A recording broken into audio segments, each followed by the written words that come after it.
Ang bawat sulok ay amin ang nasilip.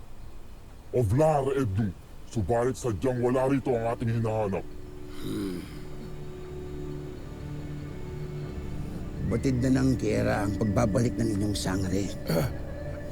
Kung nais ninyong manatiling ligtas ang Adamya, huwag na huwag kayong magkakamaling tumulong kay Pirena. Sapagkat inyong pagbabayaran ng malaki kapag trinaydoran nyo ang ating reyna. May iwan ng iba sinyo rito. Magbantay. Pagkakataong tumungo rito ang lapastangang sangre, agad ipaalam sa akin.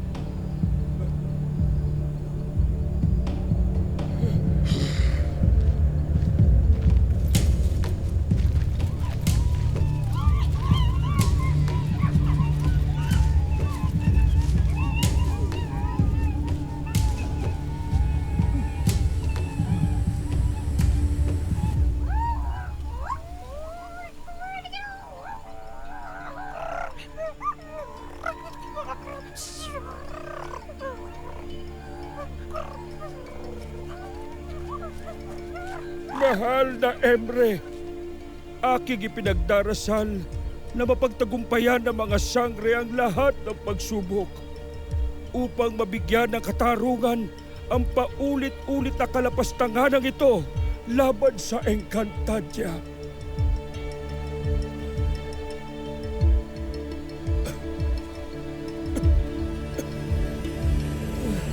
Balintataw, ilantad ang kinaroroonan ng aking mga apwe.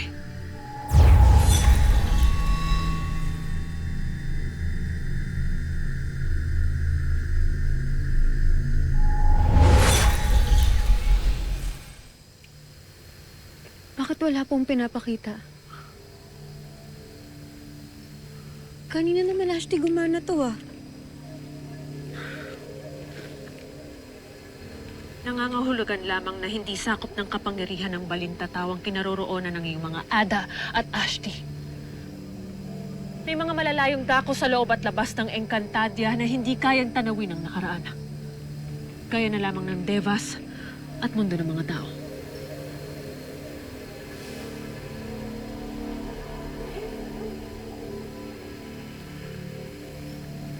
Maaari lamang sana natin gamitin ang ating mga Evictus para mapuntahan sila.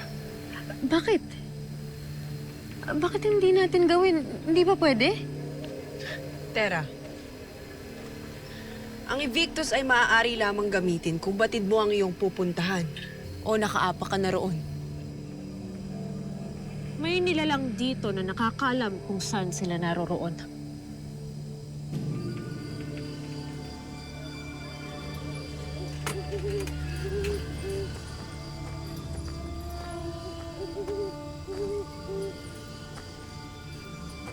Ashtadi Ilinove, kung nais mo pang manatili rito, ituro mo sa amin ang piitan ng aking mga kapatid na sangre. Wala akong may sasagot sa inyo. Tanging si Kera Metera lamang ang may alam. Tiyak akong ika'y nagsisinungaling. Ikaw ang palaging kasama ng huwad na reyna. Kaya isang malaking kasinungalingan na nagsasabi ka ng katotohanan. Sabihin mo sa amin kung ayaw mong ikaw ay aking tustahin.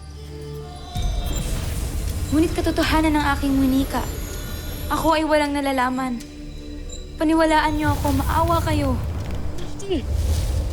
Ashti, sandali lang. Tara! Huwag kang Ashtadi! Ashti, kawawa naman oh.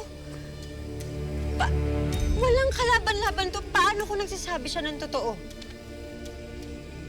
Nagsasabi talaga ako ng katotohanan. Ako ay isang bihag lamang na nangangamba sa aking buhay. Walang dahilan upang kasinungalingan pa ang aking iwika.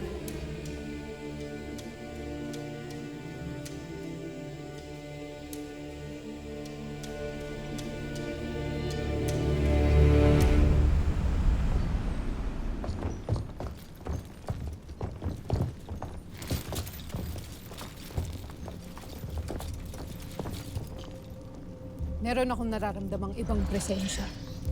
Protektahan ng Kera!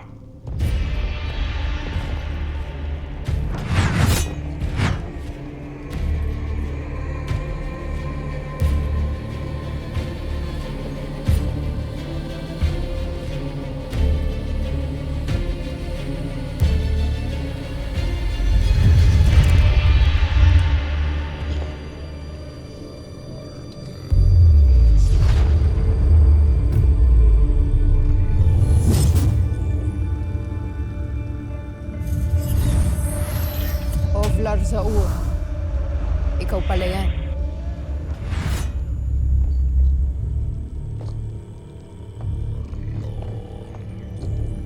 Hindi ba't ikay aking inutusan na hanapin si Perena? Ano't naririto ka pa? Aking iniutos sa aking mga kawalang paghahanap. Nais kong manatili sa kaharian, mahal na Kera.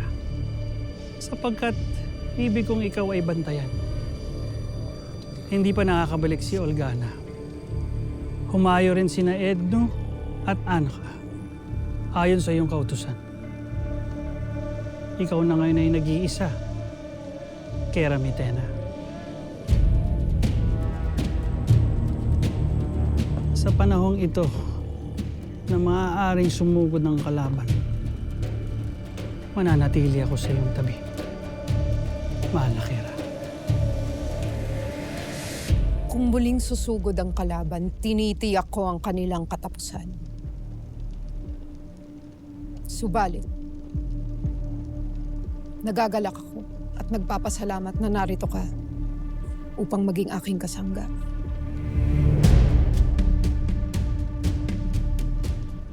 Ngayon, tayo ay tutungo sa dalampasigan ng Adamya upang tuluyan ng maisara ang lagusan doon. Masusunod. Aveva!